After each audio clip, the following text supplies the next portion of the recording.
Good morning friends. अपन transmission lines के बारे में डिस्कस कर रहे थे। ट्रांसमिशन लाइन में अपन ने short transmission line, medium transmission line and long transmission line. Long transmission line के अंदर अपन ने प्रोपोगेशन कांस्टेंट और कैरेक्टरिस्टिक इंपीडेंस या सर्ज इंपीडेंस लोडिंग को भी अपन ने डिस्कस किया। हाँ, तो ये आपकी ट्रांसमिशन लाइन्स कंप्लीट हो चुकी है, लगभग कंप्लीट हो चुकी है। इसमें छोटा सा टॉपिक बचा हुआ है कि power flow in transmission lines. आपकी ट्रांसमिशन लाइन में सेंडिंग एंड वोल्टेज पे, रिसीविंग एंड वोल्टेज पे अगर आपके पास पावर है तो कैसे फ्लो होगी, कैसे आपकी रियल पावर क्या होगी, रिएक्टिव पावर क्या होगी। आपने ट्रांसमिशन लाइन्स को एबीसीडी पैरामीटर से डिनोट किया था, मैं भी वही मान रहा हूँ। ये आपका सेंडिंग एंड वोल्टेज है वीएस, यहाँ पे आपकी सेंडिंग एंड करंट है आईएस, यह आपका रिसीविंग एंड वोल्टेज है और यहाँ पे आपकी रिसीविंग एंड करंट है। ठीक है, यह आपकी ट्रांसमिशन लाइन है। लॉन्ग ट्रांसमिशन लाइन समझ लो, मीडियम समझ लो, शॉर्ट समझ लो। एबीसीडी पैरामीटर मैंने सभी के लिए डिफाइन किया था कि ए क्या होता है, बी क्या होता है, सी क्या होता है, डी क्या होता है in terms of Y Z. Y is the shunt admittance and Z is the series impedance. तो पावर फ्लो इक्वेशंस को, power flow equations of the transmission lines है ना। पावर फ्लो इक्वेशंस थोड़ी सी थ्योरी लिख लेते हैं। Power flow equations, power flow equation are estimated, power flow equations are estimated for the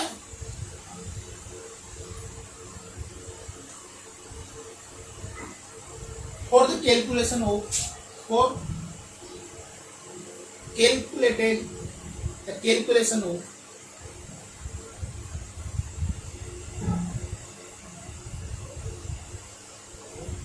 active power, active power को real power भी बोल सकते हो, and reactive power.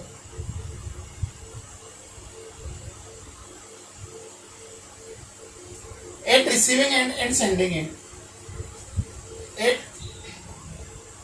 receiving end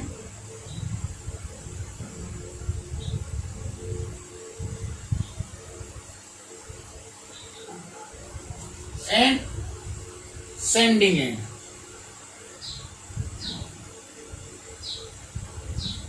power flow equations are developed, लिख लो ना, are developed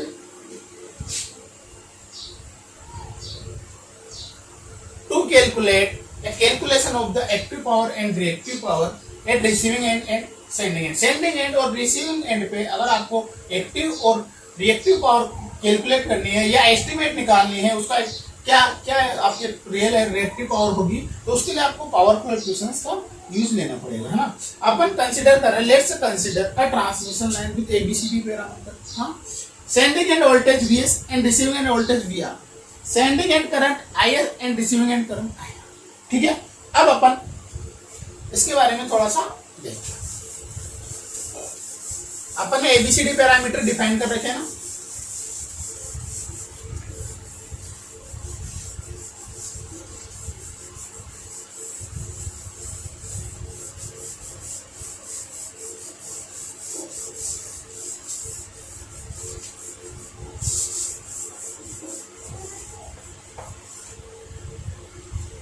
बहुत अच्छा टॉपिक है, यहाँ से गेट में हर साल क्वेश्चन आता है पावर फ्लो, एबीसीडी पैरामीटर से या पावर फ्लो क्वेश्चन से। लोड फ्लो एनालिसिस करोगे ना आप, तब भी वो काम आएगा।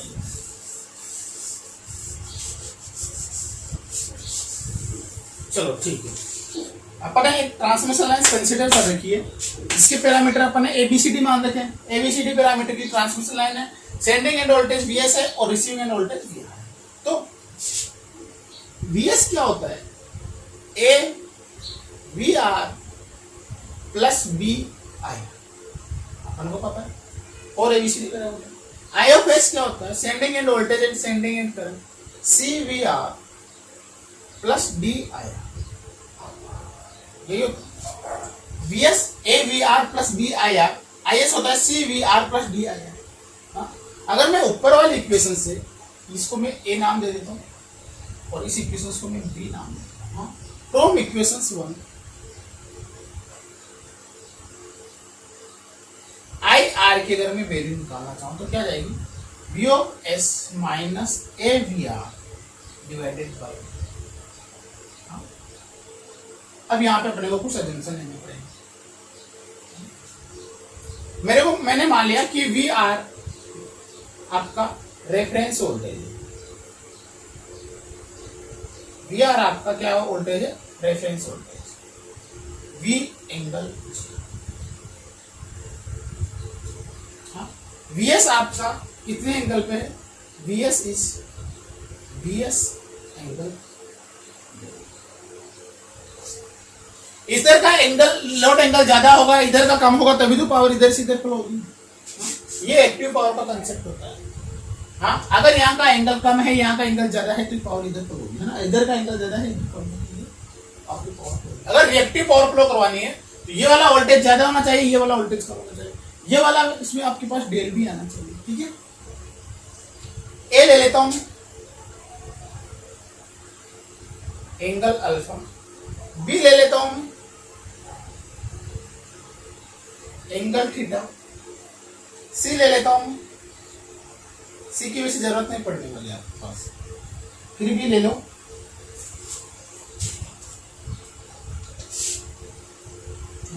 और ए और डी क्या है, बराबर है,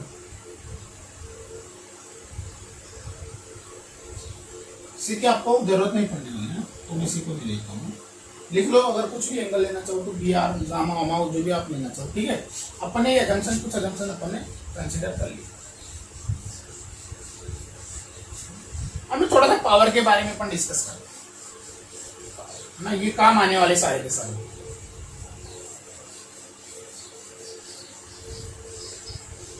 पावर क्या होती है, कॉन्जुगेट पावर क्या होती है, एस क्या होती है, P plus J, real power plus reactive power, complex power equals to real power plus reactive power. हाँ, इसको आप, अगर आपके पास वोल्टेज है तो वोल्टेज इनटू करंट का स्टार भी लिख सकते।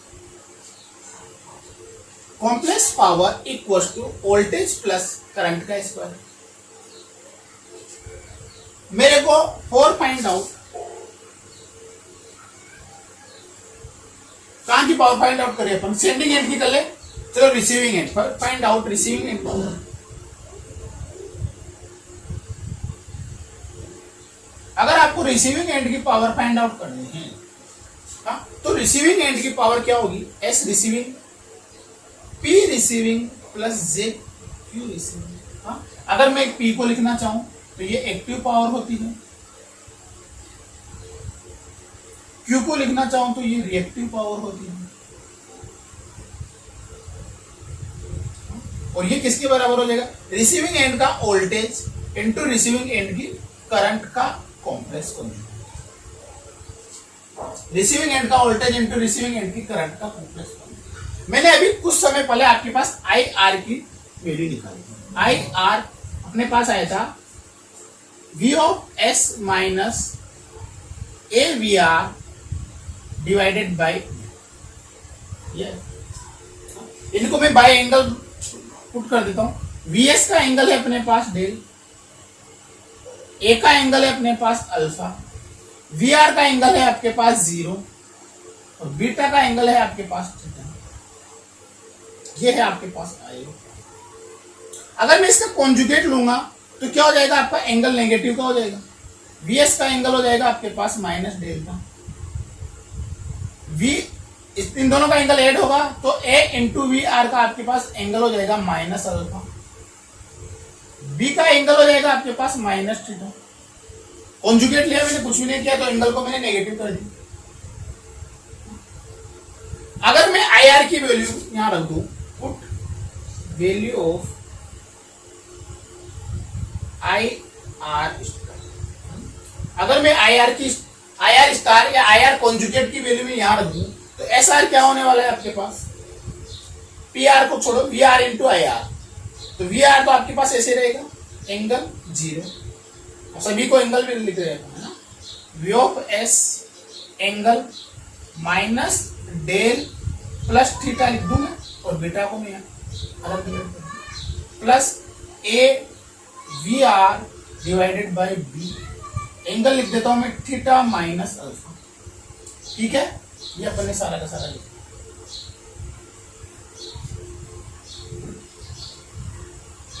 थोड़ा सा इसको और सोल्व करते हैं।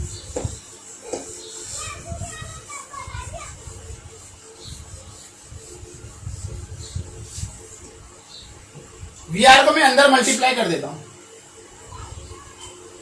We S V R divided by B, angle हो जाएगा आपके पास theta minus delta, plus A V S V R divided by B, angle हो जाएगा आपके पास थीटा माइनस,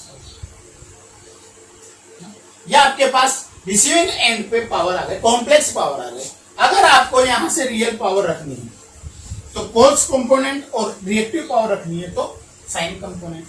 तो फॉर रियल पावर,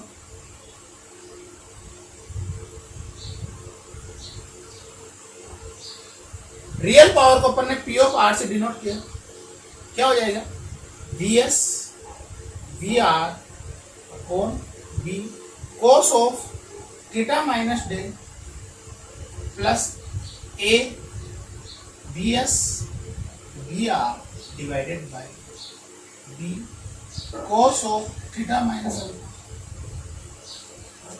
इसी के ऊपर देख लेते हैं अपन, फिर बाद में क्यू आर को लिखेंगे। हाँ चलो क्यू आर भी लिख लेते हैं।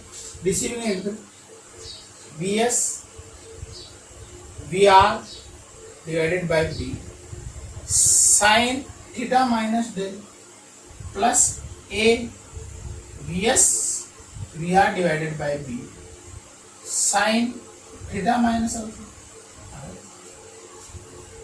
आपके पास रिसीविंग एंड पे रियल पावर भी आ गई और रिएक्टिव पावर भी आ गई। रिसीविंग एंड पे रियल पावर भी आ गई और रिएक्टिव पावर भी आ गई। हाँ, ये फॉर्मूले आपको याद करने पड़ेंगे।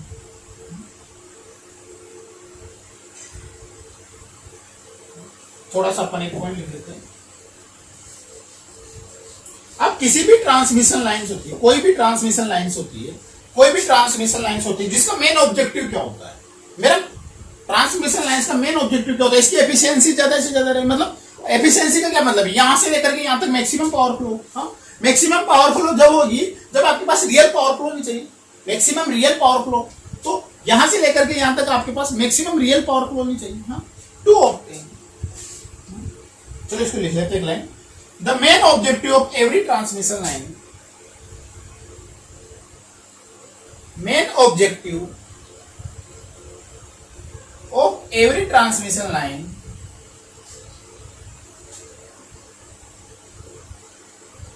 main objective of every transmission lines to deliver maximum power at the receiving end, to deliver maximum power at receiving end।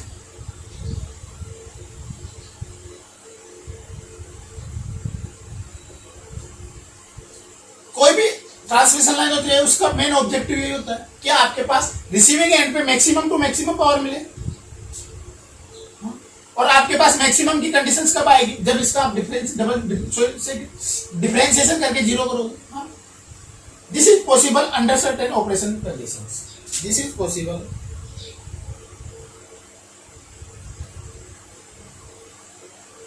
Under certain operating conditions. This is possible under certain operating conditions only. क्या conditions होनी चाहिए आपके पास? That is, क्या conditions होनी चाहिए वो भी अपन लिख रहे हैं।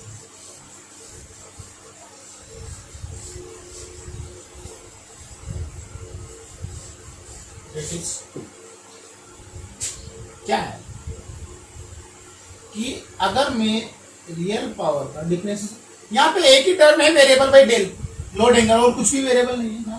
थीटा भी कांस्टेंट है, वी एस वी आर भी कांस्टेंट है, बी भी कांस्टेंट है, ए भी कांस्टेंट है, डेल ही आपके पास कांस्टेंट है। तो आपको डिफरेंशिएशन करना पड़ेगा डेल के रेस्पेक्ट में। किसका? V S V R by B cos theta minus del plus A V R square, V R आएगा upon B cos theta minus alpha. ठीक है,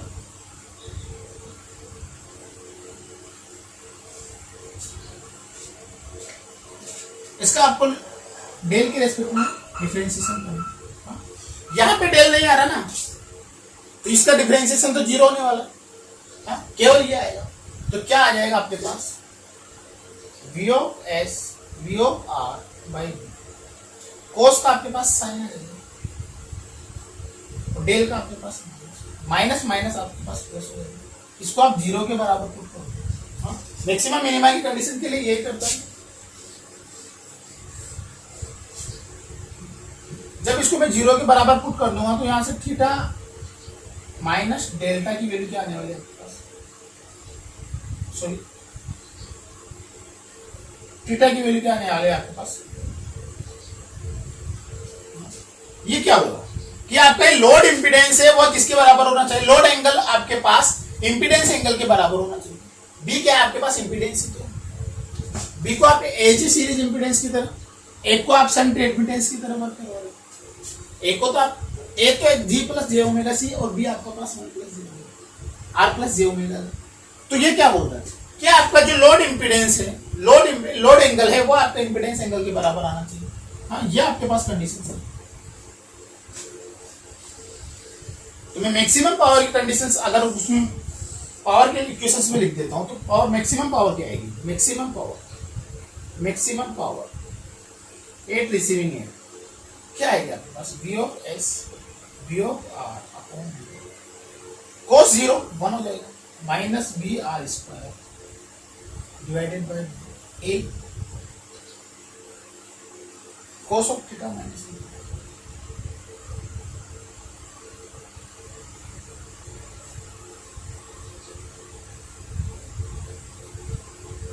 ये आपके पास मैक्सिमम पावर आ जाएगी।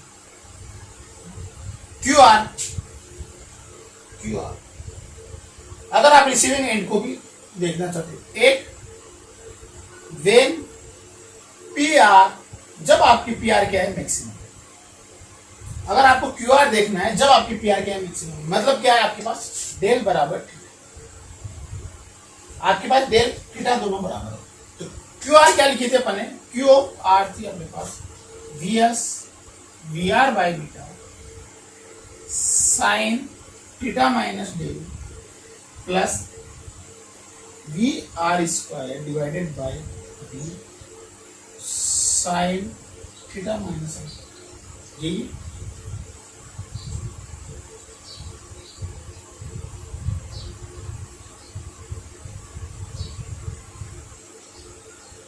सो ये माइनस आएगा,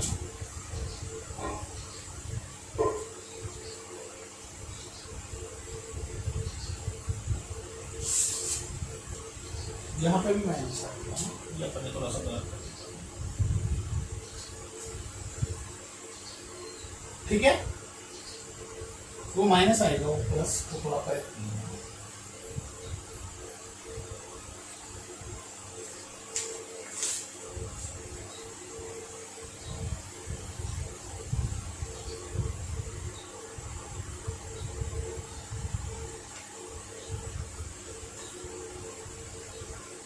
क्यू आर आ गया आपके पास। अगर मैं थीटा और डेल को दोनों को बराबर लिख देता हूं तो ये वाली वैल्यू क्या होने वाली है, 0।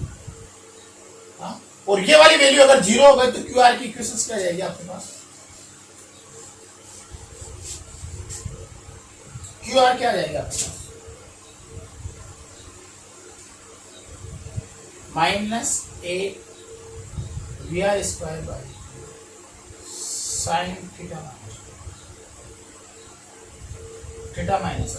देखो नेगेटिव साइन आ रहा है, हाँ, अभी नेगेटिव साइन क्या इंडिकेट करेगा कि ये जो आपकी ट्रांसमिशन लाइन्स हैं ये रिएक्टिव पावर एब्जॉर्ब कर रही है, हाँ, जनरेट नहीं करी। अगर पॉजिटिव साइन आता है तो अपन बोलते दे रही से अपने पास रियल पावर में आता है, पॉजिटिव आएगा, ये वाला पॉजिटिव, ये वाला ग्रेटर देन होगा क्योंकि कोस लेस देन 1 होता है, ये वाला ग्रेटर देन। तो ये वाली जब आपके पास पी मैक्सिमम या पी आपके पास पॉजिटिव आई है तो ये क्या है आपके पास नेगेटिव है एट मैक्सिमम। जब आपकी रियल पावर मैक्सिमम है तो ये क्या है आपके पास नेगेटिव। तो नेगेटिव साइन क्या इंडिकेट कर रहा है यहाँ पे, नेगेटिव साइन इंडिकेट कर रहा है कि आपकी जो ट्रांसमिशन लाइन है, आपकी ट्रांसमिशन लाइन है रिएक्टिव पावर को एब्जॉर्ब कर, रिएक्टिव पावर सेंड नहीं करी, एक्टिव पावर को एब्जॉर्ब कर। लिख लेते एक लाइन इसके बारे में,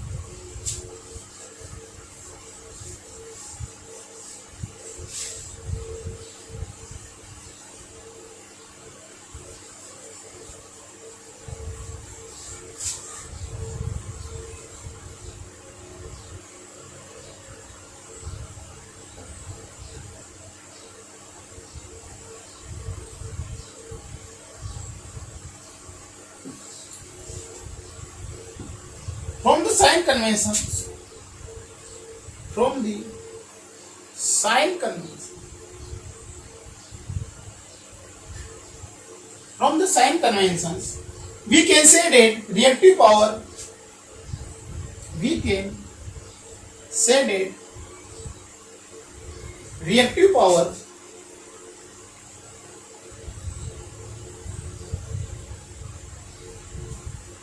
power is injected by the loads.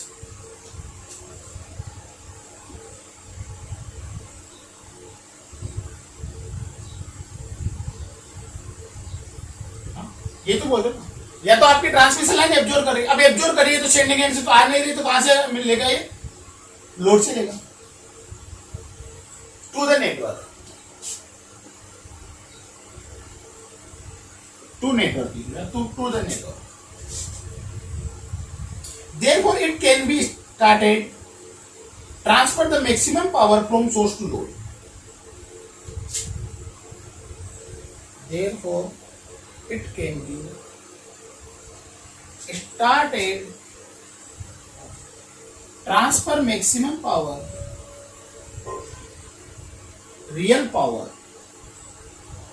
from source to load.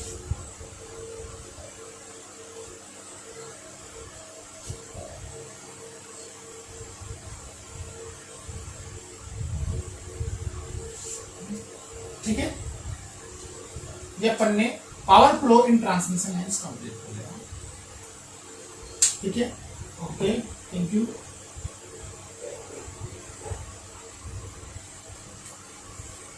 चलो इसका एक न्यूमेरिकल भी देख लेते हैं ना, एक अपन न्यूमेरिकल देख लेते हैं पावर फ्लो पे, या सिंपल है ना. मैं आपके पास न्यूमेरिकल को यहाँ लिख नहीं रहा हूँ, केवल आपको समझा रहा हूँ क्या है आपका न्यूमेरिकल और आपको क्या क्या कैलकुलेट करना है. न्यूमेरिकल है छोटा सा, एक न्यूमेरिकल है ज्यादा आपका न्यूमेरिकल, ज्यादा आपका न्यूमेरिकल है ना. कोई आपकी ट्रांसमिशन लाइन है और transmission line sending end and receiving end voltage both are equal and 132 kV is the following parameter A, B, C, D. Find the under normal conditions at receiving end, maximum power at receiving end, shunt admittance is neglected और series admittance along the lines is neglected. हाँ, तो मैं इसको directly लिख देता हूँ कि आपकी एक ट्रांसमिशन लाइन है ना, जिसका यहाँ का वोल्टेज भी क्या है 132 kV है, यहाँ का वोल्टेज भी क्या है आपके पास 132 kV. आपके पास ABCD पैरामीटर दिए हुए हैं, A, B, C और D, और A और D दोनों बराबर होते हैं. तो A की वैल्यू दी हुई है 0.986 एंगल 1.2, 0.986 एंगल 1.2. B की वैल्यू दी हुई है 60 एंगल 60 एंगल 70. C की वैल्यू दी हुई है आपके पास 0.00013, 0.00013 एंगल 90 डिग्री. ABCD चारों पैरामीटर दिए हुए हैं, BS दिया हुआ है, VR दिया हुआ है, लोड एंगल के बारे में कोई डिस्कशन नहीं किया हुआ, और देन निकाला हुआ find the maximum power at receiving end. क्या निकालना है अपने को, find maximum power at receiving end. Receiving end पे आपको मैक्सिमम पावर निकालनी है. पहला अंडर नॉर्मल कंडीशंस, पहले अंडर नॉर्मल कंडीशंस. हाँ, नॉर्मल कंडीशन पे आपको, इस पे आपको रिसीविंग एंड वोल्टेज पे आपको क्या निकालना है, मैक्सिमम पावर. तो मैक्सिमम पावर के लिए अपन ने एक रिलेशन पढ़ा था कि आपका डेल और थीटा क्या होता है आपके पास बराबर, डेल और थीटा क्या होता है आपके पास बराबर. और अगर मैं P मैक्सिमम डायरेक्ट लिख दूं, VS VR divided by V minus A VR का square divided bye V into cos of theta minus. और यहां पे दिया हुआ है कि VS और VR दोनों क्या है आपके पास सही. ये 132 क्या है आपके पास लाइन वोल्टेज है ना, जो भी पैरामीटर दिया हुआ होता है वो लाइन वोल्टेज में दिया होता है. इसको आप फेज वोल्टेज में करोगे तो 132 डिवाइडेड बाय √3 करोगे तो लगभग ये वैल्यू आएगी आपके पास, मैं लिख देता हूं 76.21 76.21 केवी। हाँ, तो ये पावर पर फेज पावर आएगी आपके पास। अगर मैं पर फेज, क्योंकि ये एबीसीडी पैरामीटर आप पर फेज में कैलकुलेट करते हैं, एबीसीडी पैरामीटर आप पर फेज में कैलकुलेट करते हो, तो ऐसा तो नहीं ना कि भाई मैं इनको तो पर फेज में रखूं, इसको लाइन वोल्टेज में रखूं। हाँ, ठीक है, तो पर फेज के लिए आपको लाइन फेज पैरामीटर पे आना पड़ेगा, फेज के लिए √3 से डिवाइड करना पड़ेगा और मेरे पास ये वैल्यू आ जाएगी। अगर फिर पी मैक्सिमम निकालना चाहूंगा तो क्या हो जाएगा, ये 76.21 दोनों बराबर है का स्क्वायर डिवाइडेड बाय बी क्या है आपके पास 60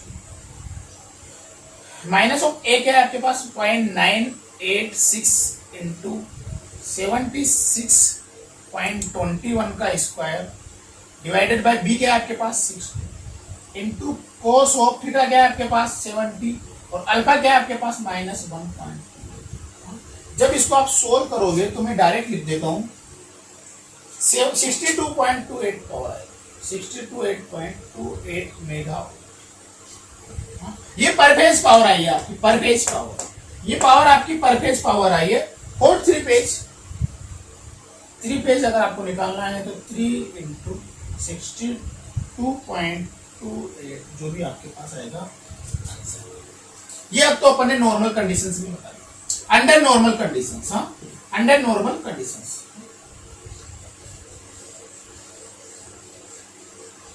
और मैं सेकंड बात करता हूं, अगर मेरे पास नॉर्मल कंडीशंस नहीं है, सेकंड है इसमें when shunt admittance is neglected, when जब आपने shunt admittance is neglected,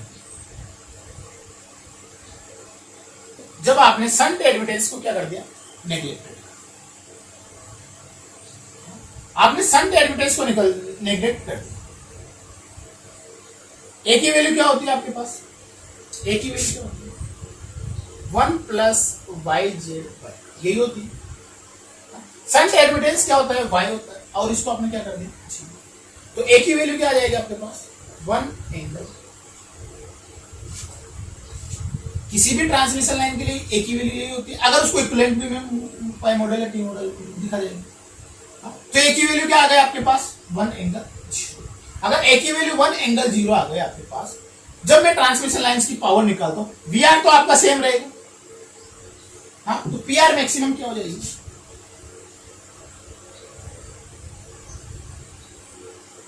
VR divided by beta square 1 minus, देखो मैं V R square divided by B को कांस्टेंट ले लूं तो यहां तो 1 बचेगा, माइनस यहां बचेगा A into cos of theta minus alpha. देखो उसको मैं थोड़ा सा मॉडिफाई किया ना, तो वीआर क्या है आपके पास 76 है ना, 76.21 76.21 का स्क्वायर, बी की वैल्यू क्या है आपके पास 60, 1 माइनस ए की वैल्यू क्या है आपके पास 1.0 कोस ऑफ थीटा, थीटा क्या है आपके पास 70 और अल्फा क्या है आपके पास, अल्फा है आपके पास 1. जब इसको आप कैलकुलेट करोगे तो वो वैल्यू आने वाली है आपके पास 63.69 मेगावाट पर फेज। यह आपके पास एक फेज की पावर आ गई है ना। अगर ये पावर एक फेज की आ गई और 3 फेज पावर, 3 फेज की अगर आपको पावर निकालनी है तो इसको 3 से मल्टीप्लाई कर दो, इसको 3 से मल्टीप्लाई कर दो। एक और कंडीशन अपन डिस्कस कर लेते हैं, अगर आपने सीरीज रेजिस्टेंस को भी नेग्लेक्ट कर दिया, अगर आपने सीरीज रेजिस्टेंस को भी क्या कर दिया, नेग्लेक्ट कर दिया, when neglected the series resistance, when neglected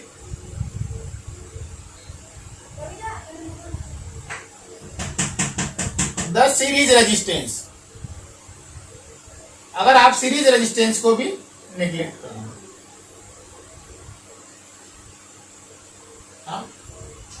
तो बी क्या होता है आपके पास जेड के बराबर होता है, तो ये आपके पास 0 होने को,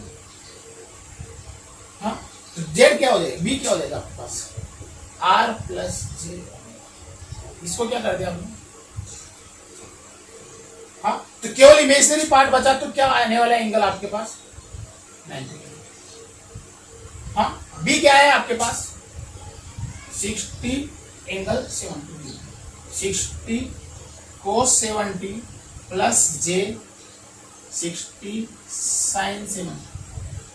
हाँ, ये वाला पार्ट तो क्या आने वाला है आपके पास जी। ये वाला पार्ट अगर आप कैलकुलेट करोगे 60 sin 90 होगा ना? तो बी की वैल्यू आपके पास आ जाएगी 56.38।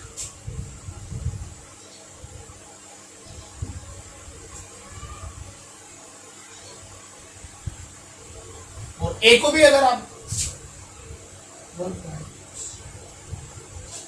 तो अगर इन दोनों की वैल्यू अगर आप रखोगे उसी ट्रांसमिशन लाइन में, तो क्या आ जाएगा आपके पास, maximum power at receiving end V R square divided by B 1 minus A cos of theta minus A. तो ये क्या आ गया आपके पास, वी आर 76.12 का square divided by B, B क्या है आपके पास 56.38, 1 माइनस 1.0 कोस ऑफ थीटा क्या है आपके पास 90, एल्फा क्या है आपके पास 0, एल्फा 0 आएगा भाई, उससे पहले वाले इक्वेशन थी ना, मैंने वो शायद 1.2 ले लिया था दोबारा, ठीक है। अगर इसको आप कैलकुलेट करोगे तो ये आएगा आपके पास 103.0 पर पेज, और 3 पेज के लिए अगर आप कंसिडर करोगे 3 इंटू 103.01 लगभग आपके 309.03 मिलेगा, ठीक है। आज के लिए काफी है, okay, thank you for this.